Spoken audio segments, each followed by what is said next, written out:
entraide et bienveillance.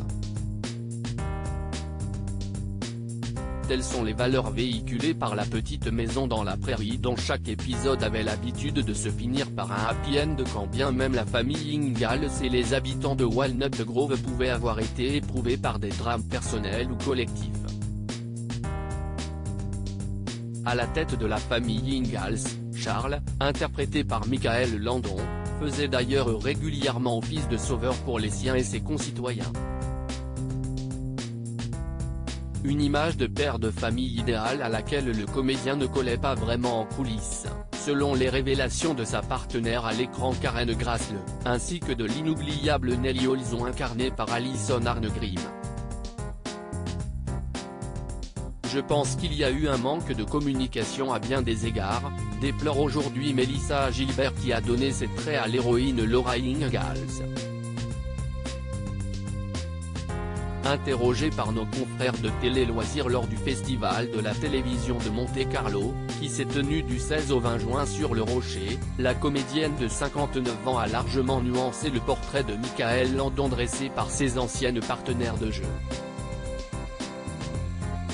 Assurant avoir lu leurs ouvrages autobiographiques dans lesquels ces dernières ont dévoilé les coulisses de la série culte, l'actrice estime que la presse a vraiment rendu un mauvais service aux personnes qui ont écrit ces livres et certainement à Michael en ne racontant que ce côté de l'histoire sur lui.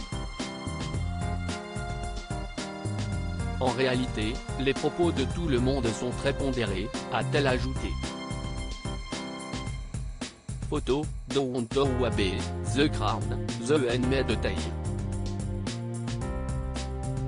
Les acteurs de séries télé dans la vraie vie et Melissa Gilbert prend la défense de Michael Landon. Michael était un perfectionniste. Il pouvait parfois être difficile avec certaines personnes, a-t-elle tout de même confessé.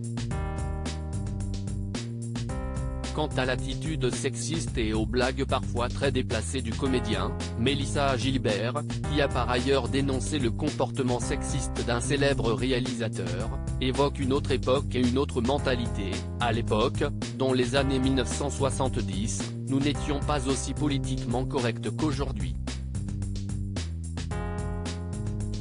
Les blagues étaient beaucoup plus osées et l'environnement pouvait être très chauvin pour les femmes adultes.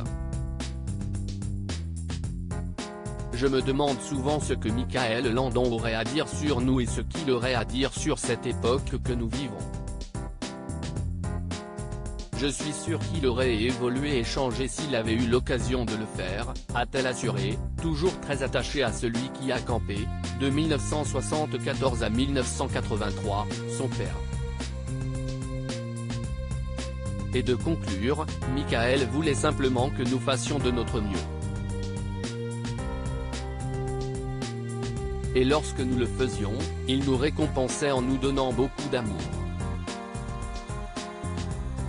Nous voulions être excellents pour lui, et il savait comment l'obtenir.